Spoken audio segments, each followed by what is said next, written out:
ایک عالم دین کی موجودگی میں عموماً جسارت گفتگو سے اعتراض کرتا ہوں، لیکن ایک ظاہر گوجرانوالہ سے تعلق نہیں ہے، لاہور سے ایک میزبانی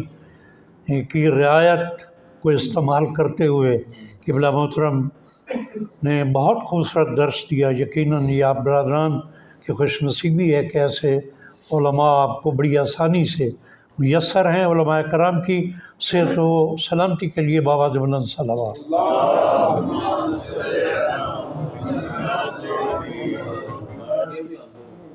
یا اللہ، میں شکر گزار ہوں۔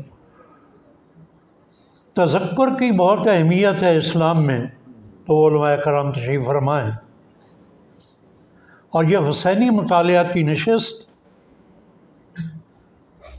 کہ گوجرانوالہ کو جس کے انعقاد کے سلسلے میں پورے پاکستان میں ایک سبقت حاصل ہے،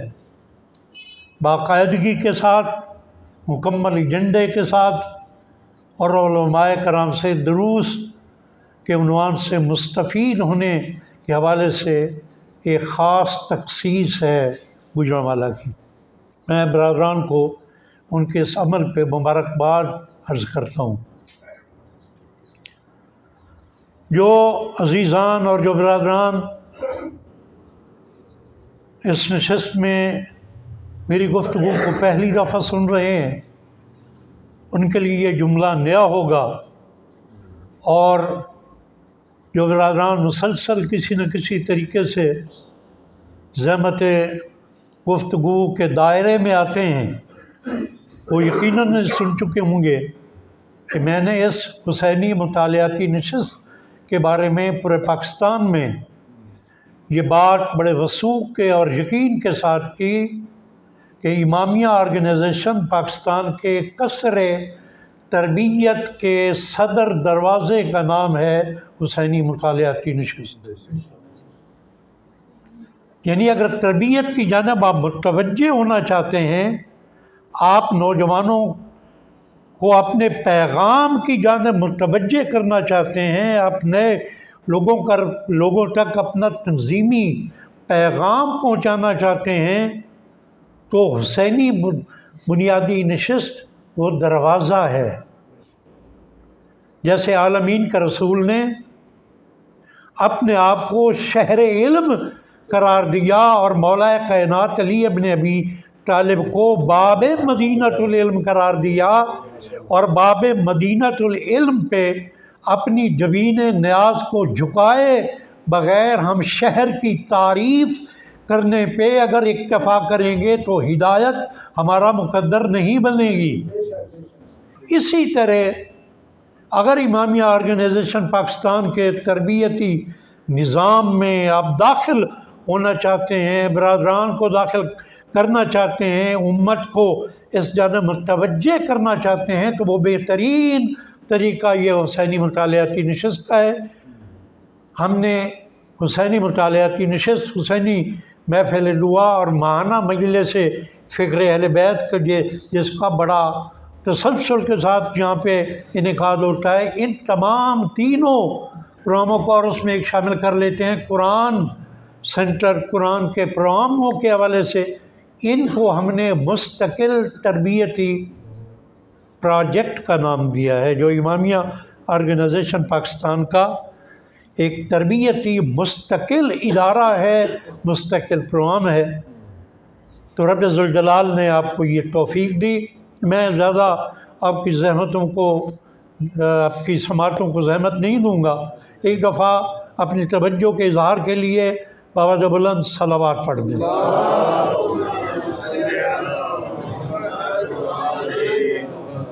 جیسے کہ میں نے عرض کیا کہ تذکر،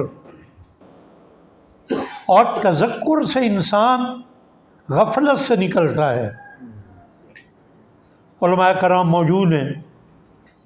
آپ برادران جو صاحب مطالعہ ہیں، آپ بھی یقیناً جانتے ہیں کہ یہ انسانی جسم جو ہے یہ 6 حالتوں میں ہے۔ انسانی جسم، اس کی 6 کیفیتیں ہیں، 6 حالتیں ہیں۔ یہ جسم یا زندہ ہے یا مردہ ہے۔ یا صحت مند ہے یا بیمار ہے، یا نیند میں ہے یا بیدار ہے۔ یہی 6 کی 6 کیفیات روح کی بھی ہیں۔ روح یا زندہ ہے یا مردہ ہے، روح صحت مند ہے یا بیمار ہے، روح نیند کے عالم میں ہے یا روح بیدار ہے۔ تو علماء نے جو بتایا کہ روح کی زندگی علم ہے اور روح کی موت جہالت ہے۔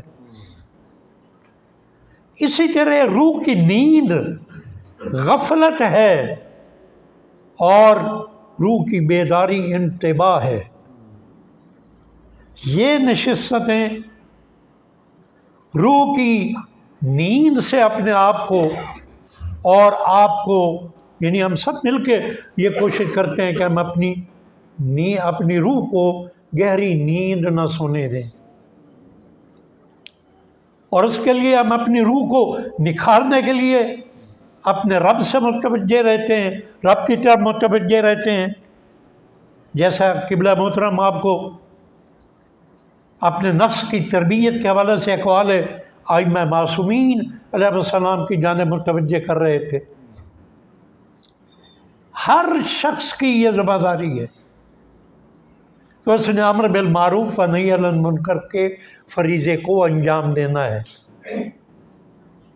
میں اکثر کہا کرتا ہوں کہ امامیہ آرگنائزیشن پاکستان کے وجود کا جو قرآنی ہمیں فلسفہ جو ہمیں سمجھ آتا ہے، جو رعایت ہمیں قرآن مجید کی طرف سے ملتی ہے، وہ قرآن مجید کی اس سورہ میں ہے جس میں کہا گیا کہ تم میں ایک جماعت ایسی ہونی چاہیے کہ جو لوگوں کو امر بالمعروف و نہی عن المنکر کی جانب متوجہ کرے، اور وہی لوگ فلاح پانے والے ہیں۔ آسا بھی اس حدیث کا ایک حصہ بیان کر رہے تھے، نبی خاتم صلی اللہ علیہ وآلہ وسلم کی حدیث مبارک کہ میری امت اس وقت تک خیر و برکات کے، البتہ اس کا مفہوم میں بیان کر رہا ہوں، حدیث کے ترجمہ پورا اس طرح کا نہ ہو۔ مفہوم اس کا یہ ہے کہ جب تک میری امت امر بالمعروف و نہی عن المنکر کے فریضے کو انجام دیتی رہے گی تو آسمان سے اور زمین سے اس پر برکتیں نازل ہوتی رہیں گی، اور جب یہ امر بالمعروف و نہی عن المنکر سے دستکش ہو جائے گی تو یہ زمین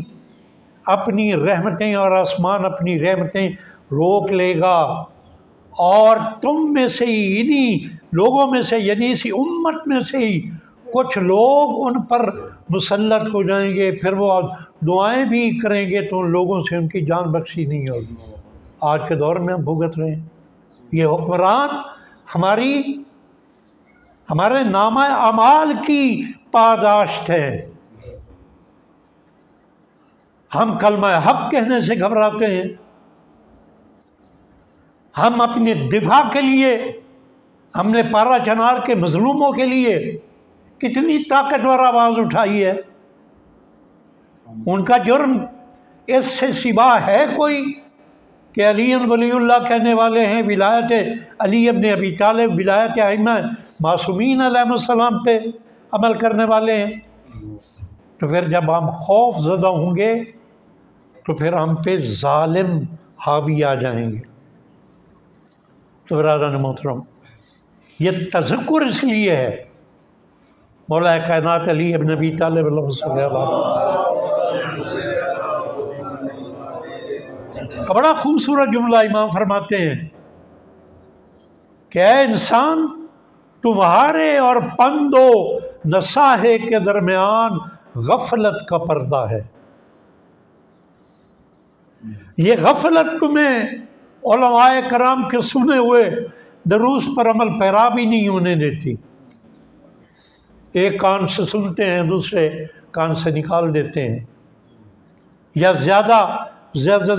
سے زیادہ اسی نشست میں اس کا اثر ہوا، اور جب اس چار دیواری سے باہر گئے تو پھر بھول گئے۔ بس اسی بھول چوک سے بچانے کے لیے اور بار بار دروازہ قلب پہ دستک دینے کے لیے ہم ایسی محافل کا یعنی امامیہ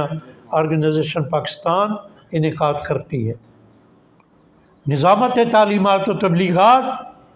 امامیہ آرگنائزیشن پاکستان کا دھڑکتا ہوا قلب ہے۔ میں آپ برادران کے توسط سے پورے پاکستان میں اپنے تمام دوستوں تک یہ پیغام پہنچا رہا ہوں کہ اگر خلفشار سے بچنا ہے، اگر پریشانیوں سے بچنا ہے، اگر باہمی انتشار و افتراق سے بچنا ہے، اگر صرف کیل و کال سے بچنا ہے، تو نظامت تعلیمات و تبلیغات آپ کو پیغام دے رہی ہے کہ ہم نے 2 سالہ پروگرام میں، ہم نے 6 ماہی پروگرام میں زونل تربیتی کیمپس کے ذریعے، ریجنل تربیتی کیمپس کے ذریعے، ماہانہ مجالس فکر اہل بیت کے ذریعے، حسینی مطالعاتی نشست کے ذریعے قرآن کو اپنا کلچرل رہنما بنانے کے سلسلے میں، اپنے کلچر کی بنیاد میں قرآن کی تعلیمات کو داخل کرنے کی صورت میں اس جانب آپ لوٹیں تو تمام پریشانیوں کا حل ہے۔ اور اسی حل کی جانب متوجہ کرنے کے لیے جن کی ذمہ داری ہوتی ہے وہ میرے جیسے ہم عہدیدار نہیں ہیں، ہم مسئول ہیں۔ ہم اپنی ذمہ داریوں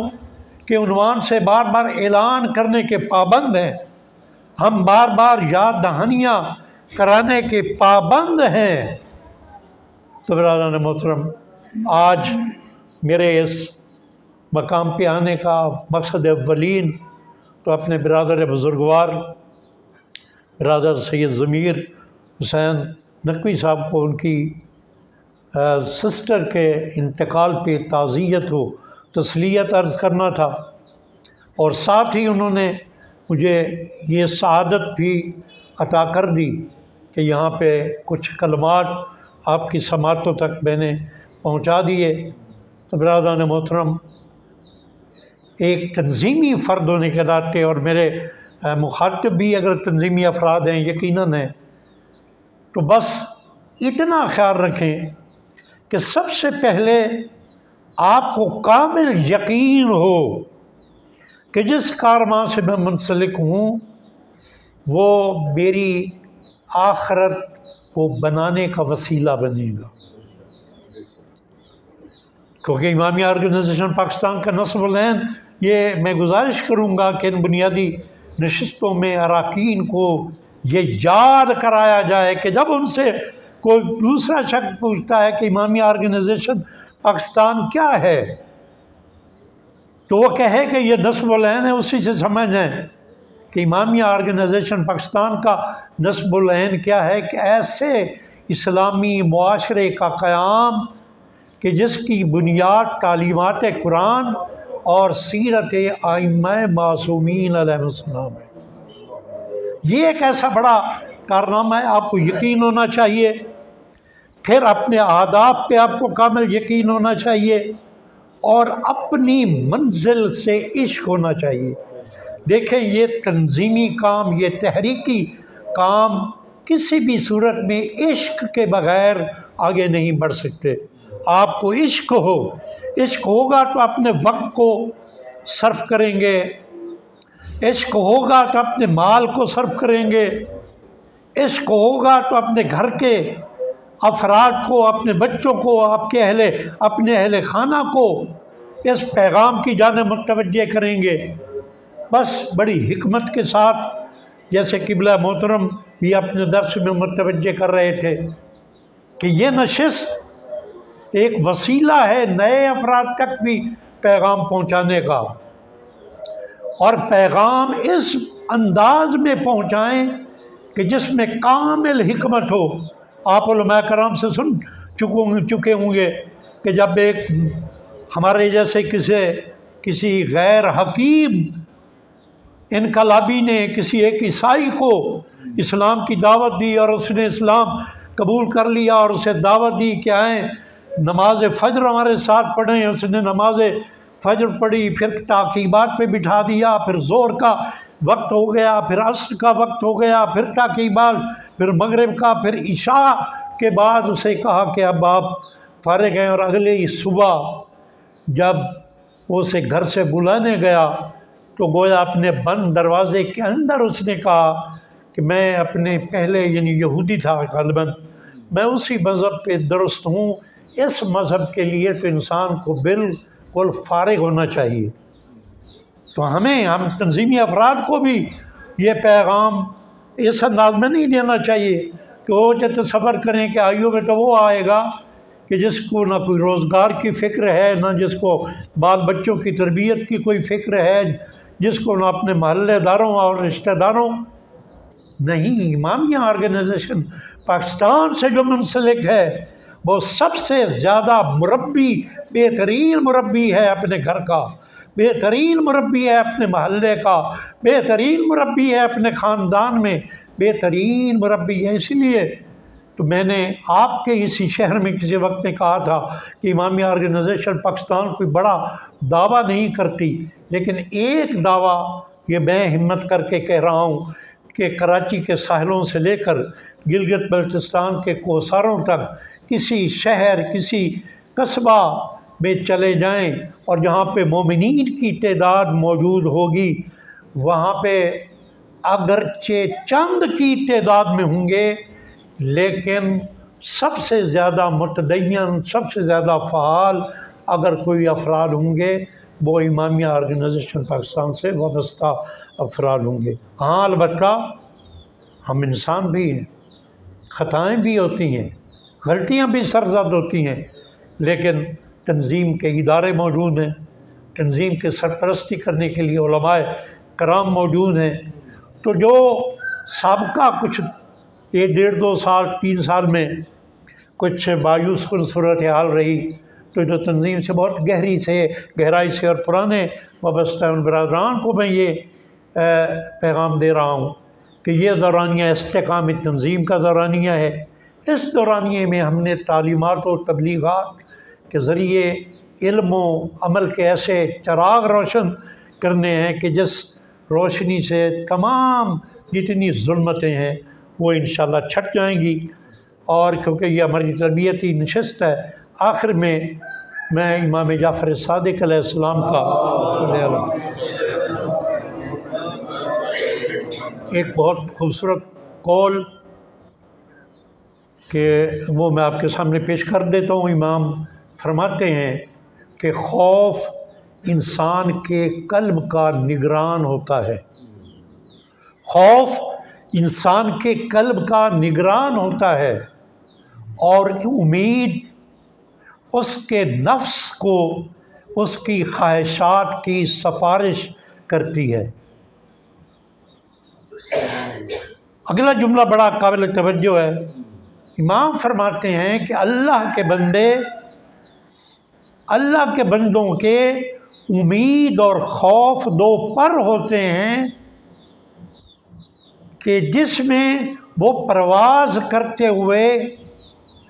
اللہ کی رضا کو حاصل کرنے کی کوشش کرتا ہے۔ تو گویا انسان جب امید اور خوف کے عالم میں ہو تو نہ امید کے دامن کو تھام کے اپنے آپ کو بالکل معصیت کی طرف انسان لے جائے، جو کہ آج کل ممبروں پہ زیادہ ہو رہا ہے کہ بس ولایت علی ابن ابی طالب کا اقرار کر لیا، نعرے لگا لیے اور پھر آپ کا بیڑا پار ہو گیا۔ نہ اس طرح اور نہ خوف کے عالم میں نا امید ہو جانا۔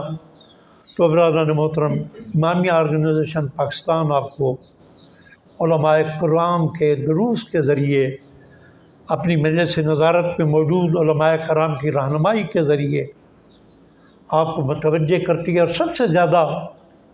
جو توجہ آپ کو دلائی جاتی ہے وہ اس تشیع کے عظیم نظام سے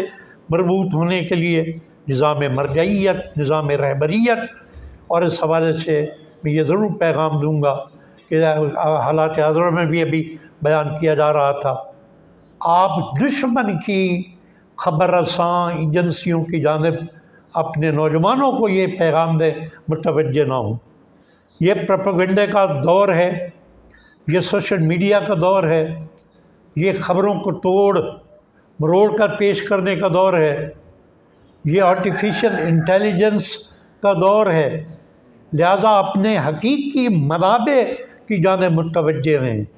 اپنے نوجوانوں کو جو یہاں بیٹھے ہیں وہ ان کو میں براہ راست کہہ رہا ہوں، اور جو آپ سے وابستہ نوجوان ہیں ان کو یہ پیغام دیں کہ پاکستانی میڈیا بھی ظاہر ہے ہمارا آزاد میڈیا نہیں ہے۔ آپ کوشش کریں کہ اسلامی ایران کے میڈیا سے اور اس انقلابی میڈیا سے، اور یاد رکھیں یہ شہادتیں انقلابیوں کا راستہ نہیں روک سکتی۔ میں نے مختلف مواقع پہ یہ بات کی ہے، آپ کے یہاں بھی کر دیتا ہوں کہ اگر دشمن یہ سمجھتا ہے کہ شہادتوں کے ذریعے ان کو روک لیں گے، اس کاروان حق کو روک لیں گے، تو اس کی بہت بڑی بھول ہے، کیونکہ ہم نے زندگی کا درس کربلا سے لیا ہے، اور کربلا کا یہ پیغام ہے کہ مومن کی زندگی کا حقیقی آغاز بعد از شہادت ہوتا ہے۔ رب ذوالجلال سے دعا ہے کہ آپ تمام برادران کو راہ حق پہ استقامت عطا فرمائے، اپنے تنظیمی امور میں نظم و ضبط مزید پیدا کرنے کی توفیق عطا فرمائے، اپنے نظام سے جڑے رہنے کی توفیق عطا فرمائے۔ رہبر معظم کا عشق جیسے امام زمانہ اجل اللہ فرجہ شریف کا عشق ہے، تو امام کے اس نائب کا عشق بھی ہمارے دلوں میں ہو، علماء کرام سے ہماری محبت اسی میں ہو۔ بہر الہ ہم گناہ گار ہیں، ہماری خطاؤں کو معاف فرما دے۔ بہر الہ ہمارے دامن میں کوئی نیک خاص اعمال نہیں ہے، سب سے بڑی متاع مودت آل ابا ہے، بہر الہ اس میں ہمیں خالص بنا دے۔ بہر الہ ہمارے پاس بخشش کا اور کوئی شاید بڑا وسیلہ نہ ہو، لیکن عزاداری مظلوم کربلا ہمارے پاس بہت بڑا وسیلہ ہے۔ بہر الہ ہمیں عزاداری مظلوم کربلا میں خالص بنا دے۔ بہر الہ ہم گناہ گار و سیاہکار ہیں۔ جس برادر نے اس کی آج کی نشست کا اہتمام کیا ہے، اس کے جو مرحومین اس دنیا سے جا چکے ہیں، بہر الہ ان کے درجات کو بلند فرما۔ بہر الہ راہ اسلام پہ جو شہید ہوئے ہیں، خصوصاً شہدائے راہ مقامت جو ایک کے بعد ایک کاروان شہادت میں شامل ہوئے، بہر الہ ان کے درجات کو بلند فرما۔ بہر الہ مکتب تشیع کے پاکستان کے جو شہداء پرچنار میں جو اپنی جانیں قربان کر رہے ہیں، بہر الہ ان کے درجات کو بلند فرما۔ بہر الہ ہم پہ رحم فرما، مکتب تشیع کو پاکستان میں سرفرو فرما۔ امامیہ آرگنائزیشن پاکستان کو اپنے اہداف کے حصول میں اس کو طاقت و قوت عطا فرما۔ بہر الہ ہم گناہ گار و سیاہکار ہیں، ہماری زبان پاکیزہ تو نہیں ہے، لیکن کیا کریں، اس کے علاوہ اور کوئی چارہ نہیں ہے۔ تیری بارگاہ میں ہاتھوں کو بلند کر کے یہ دعا کرتے ہیں، بہر الہ یہ دنیا فسق و فجور سے بھر چکی ہے، اپنی حجت آخر کے ظہور میں تعجیل فرما۔ اور آخر میں جس برادر نے یہ اہتمام کیا ہے ان کے مرحومین کے لیے، برادر گلفام رضوی کے مرحومین کے لیے، اور آپ برادر سید ضمیر حسین کی سسٹر کے لیے، اور جتنے بھی آپ مومنین یہاں پہ بیٹھے ہیں جن کے مرحومین اس دنیا سے جا چکے ہیں، ملت اسلامیہ کے شہداء، ملت تشیع کے شہداء، وطن عزیز کی حفاظت کرنے والے جو جان دے دیتے ہیں، ان کے لیے ایک دفعہ سورہ فاتحہ اور 3 دفعہ سورہ اخلاص۔